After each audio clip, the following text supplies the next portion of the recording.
Good morning. Happy Sunday. This is Senior Pride, and I thought today I would discuss the issue of ageism as it exists in most places in certainly Western culture. It starts around 30. Most of us start hearing those funny little comments around 30. And if you're like I was, and you're in school, which is very common in your early 30s, you start to head off the comments by making them before others can. So you kind of crack the jokes about how you're older than those 22-year-olds, and you try to cover yourself.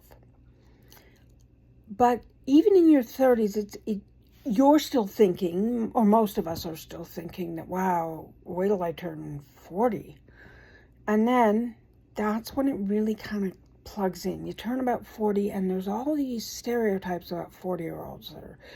They have less energy, and they gain weight, and so other people start really imbuing your environment with those comments. And you feel like, but I'm not what they're telling me I am. I feel pretty healthy, and I feel pretty good. And, if you're like me and you take care of yourself, you're thinking, no, I'm not gaining weight. And no, I'm not losing all these skills that you seem to think. I'm not having these memory lapses that you seem to think I'm having. And that's around 40. You hit 50, and it magnifies itself. People have all these assumptions about people in the 50s. That the whole weight gain thing, women are going through menopause, and they're going to be, quite weak and moody, and, all these things, all these stereotypes about menopause. Men are expected to lose certain skills. Okay, I'm not really big on men, so I haven't asked them, but I'm pretty sure there's some healthy men out there.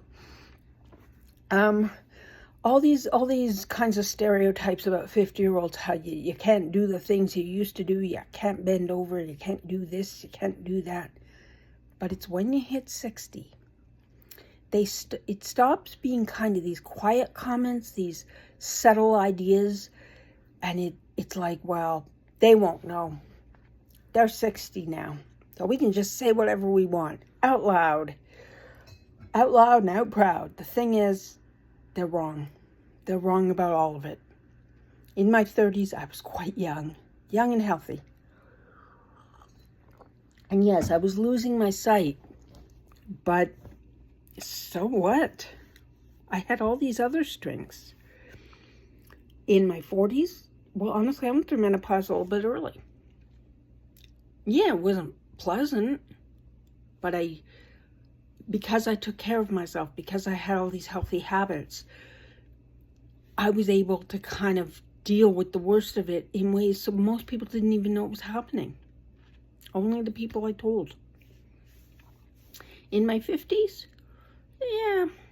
by that point, my hearing had become problematic, and this is a story for another day, but I was aware that I was aging, but not badly, not in the way that people think. And as for weight gain, didn't happen.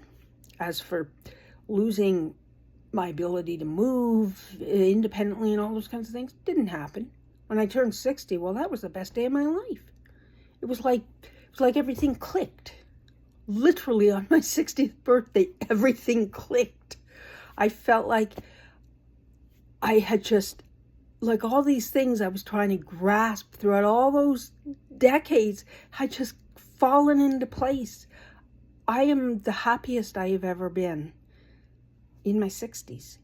So again, those stereotypes are pretty nasty and wrong.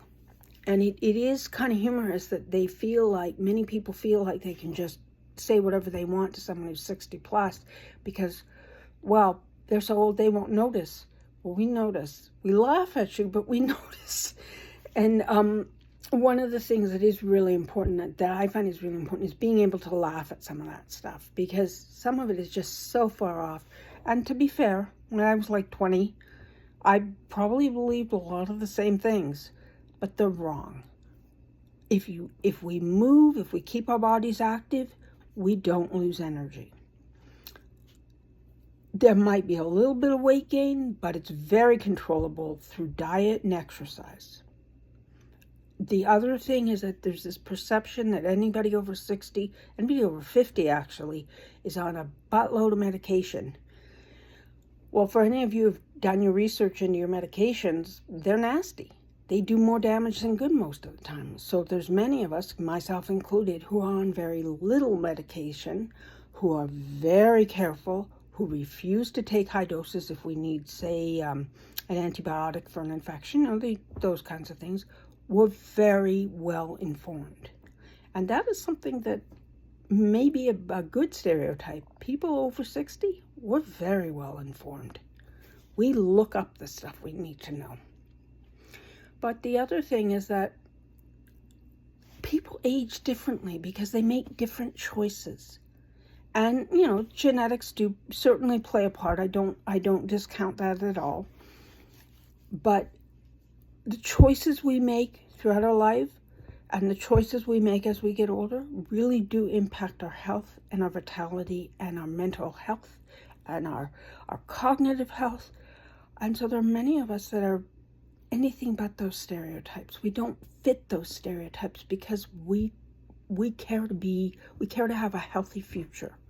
And I say future specifically because I'm not dying tomorrow just because I'm over 60. I have a lot of years ahead of me as far as I'm concerned. And this is where genetics do play in. If my maternal line is any indication, I got a few years left. A lot of them, in fact. And I plan to enjoy them and be mentally fit to experience them to the fullest.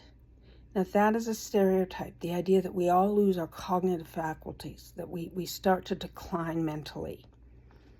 Doesn't happen to everybody. It's actually not a normal part of aging, and this is something that I need to stress. Cognitive decline is not a normal part of aging. It is, yes, it happens. Yes, we're seeing incredibly increased rates of dementia, Alzheimer's, cognitive decline, which leads to Alzheimer's and other forms of dementia. My mother had frontotemporal dementia and died at 86 just back in May. Her mother had some form of dementia. My other grandmother had Alzheimer's.